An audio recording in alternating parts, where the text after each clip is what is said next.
We have just completed our ultra long haul flight from Mumbai to New York, taking a moment looking at this aircraft that carried us across oceans and time zones.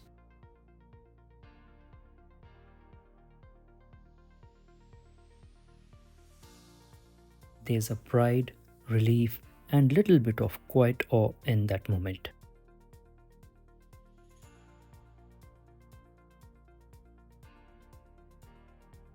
The airport is almost deserted. We are among the first to arrive. Waiting for the bags, it takes a while.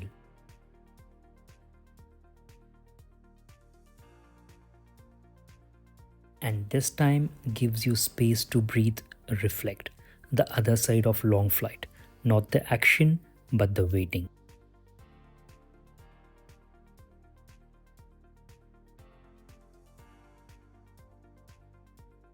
Finally, into the transport, we head to the hotel. And yes, our rooms are pre booked, check in is super quick.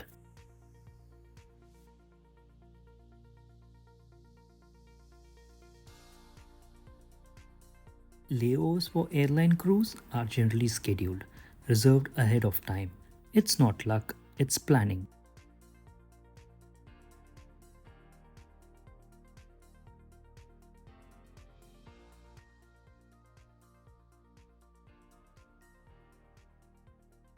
We are here now, straight to the room, changed, and I passed out. Long day, but there's more coming tomorrow, so stay tuned. I wake up fresh at 5 am. Cold outside, but excited. Laundry done, and I'm ready. As a crew member, you learn to make early mornings feel normal. At some hotels, the laundry gets picked up, but in some hotels, you have to come down to drop your laundry. Famished. Breakfast isn't open yet, so I step out, hoping to grab something to eat. The city is cold and quiet. Everything is shut, including my lifesaver. Well, disappointed, I head back straight to my room. But the good thing is, I always carry my dry nuts and fruits. Plan B, snack always. It's around 7 in the morning and everything looks clean and fresh. Then, straight to the gym because after a flight like this, your body needs movement. Fun fact, many long haul crew use hotel gyms not just for fitness but to reset their body clock.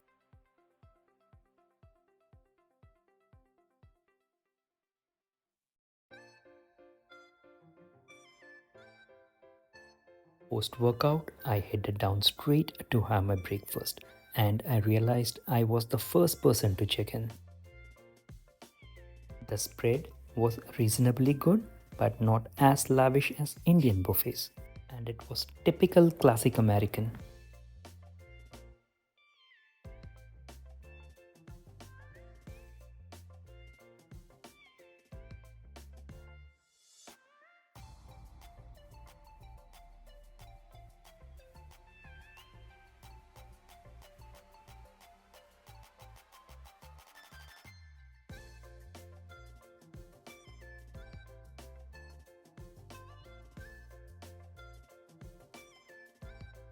Some yogurt, berries, protein, and eggs. That was my fuel.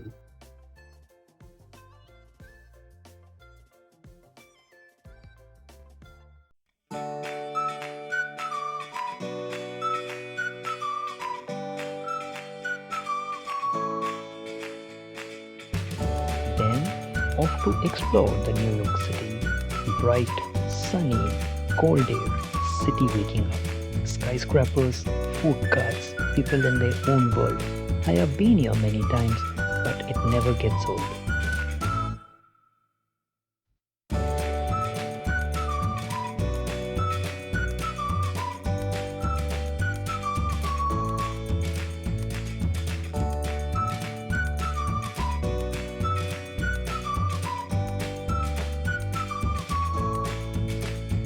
After walking for quite some time, it was time for my favorite pizza.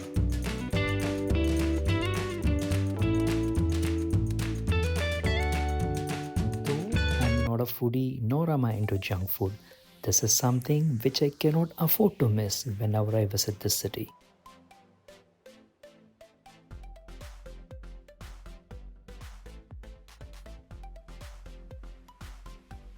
Spoiled by choice, it was really tough for me to choose.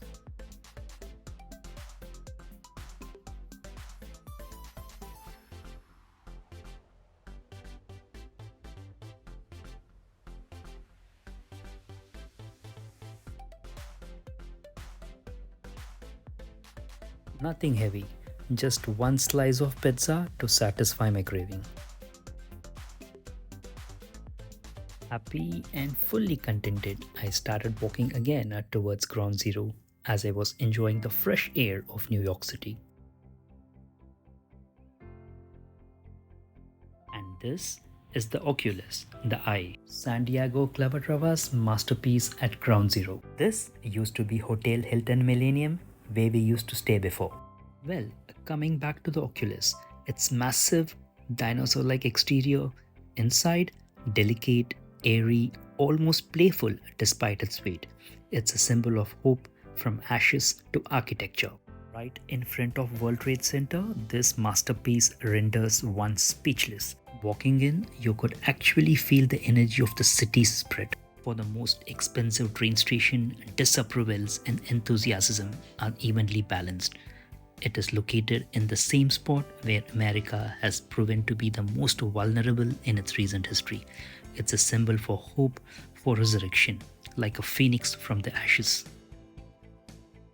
The $4 billion train station that has been dubbed the most expensive transportation hub in the world looks heavy, massive, like a dinosaur in spiked carapace.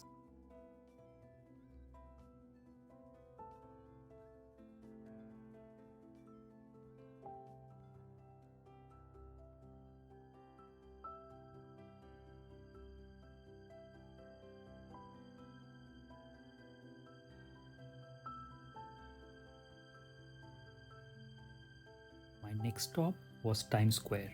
Metro ride was for about 10 minutes. Being a weekday, it wasn't crowded at all.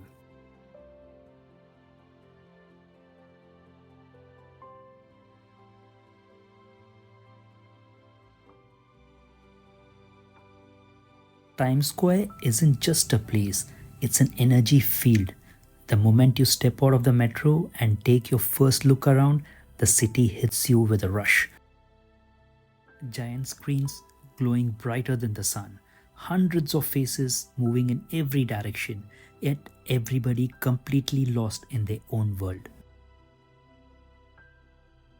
It's one of the few places on earth where the daylight and nightlife feel the same.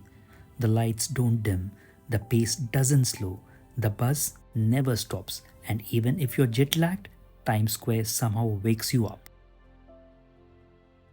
They call it the crosswords of the world, but honestly, it feels like you're standing inside a living pulse of New York.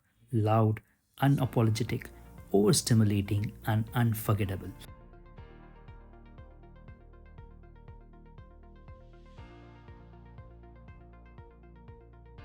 You look up and the skyscrapers almost bend over you like they are watching you. You look around and you see dancers, artists, tourists, dreamers, all in one frame, all sharing the same moment without even realizing it. And from here, I entered a Disney store, and the child inside me woke up. And then I spotted this massive 3D ad board. Wow. Well, Times Square is chaotic, but it's the kind of chaos you fall in love with.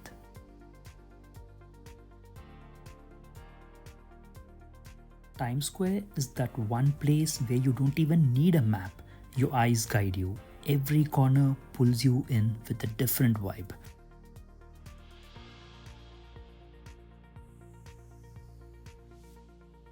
The Hershey store in New York is like stepping straight into a chocolate-barred universe.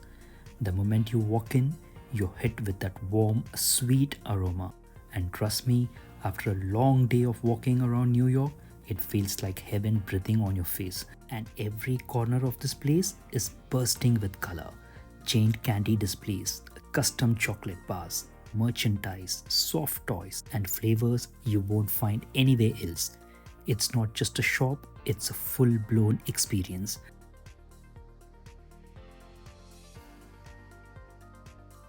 Now it's time for Fifth Avenue, one of the most iconic streets in the world, the kind of place where luxury and history walk side by side.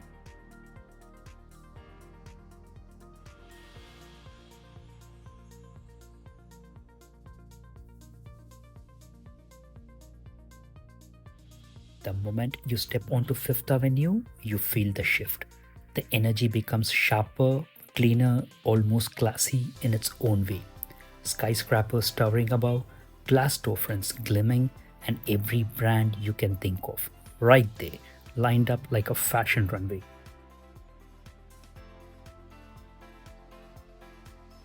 And now it was Rockefeller, a place that somehow manages to feel festival no matter what season it is. You walk in and instantly feel the classic New York charm. Towering buildings, golden lights, and a sense of history wrapped inside the modern energy. Right at the heart of it is the famous skating rink. Kids wobbling, adults pretending they are professionals, and me standing there wishing I knew how to skate without breaking a bone. And that's the famous St. Patrick's Cathedral. And it's a reminder that even in a city built on speed, ambition, and lights, there's always room for silence, gratitude, and peace. And now I entered this huge Puma showroom. Honestly, it feels less like a store and more like a stadium of sneakers. And you walk in and suddenly feel like you need a new pair of running shoes, a new hoodie, a new cap. Even if you've promised yourself 100 times that you're just browsing. The music is loud, the vibe is sporty, and for a moment the jet lag disappears, replaced by pure sneaker energy. And here's the best part, they had a free F1 racing game inside, so obviously the child in me took controls of the cockpit. But this time the cockpit had four wheels, not wings. And places like these remind you that New York knows how to make even shopping feel like entertainment.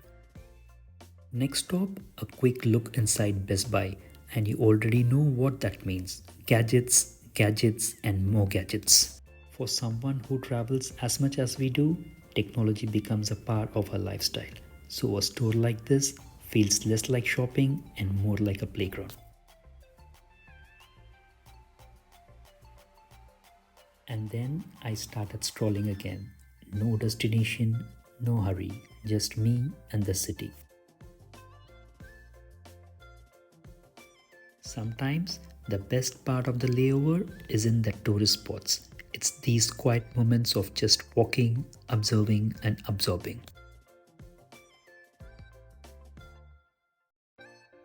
And now I entered this huge Foot Locker store, and honestly, it felt like the headquarters of sneakers. Shoes everywhere, walls stacked up to bottom with every color, every brand, every style you can imagine. If Puma was energy, Foot Locker is temptation. You walk in thinking you'll just take a look, and 5 minutes later, you're convincing yourself that maybe you do need a new pair of Jordans for the gym, or maybe for the layovers, or maybe just because they look cool.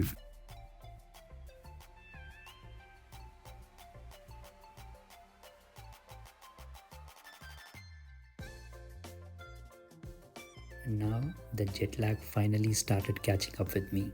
You know that moment when your body suddenly reminds you that you flew halfway across the planet?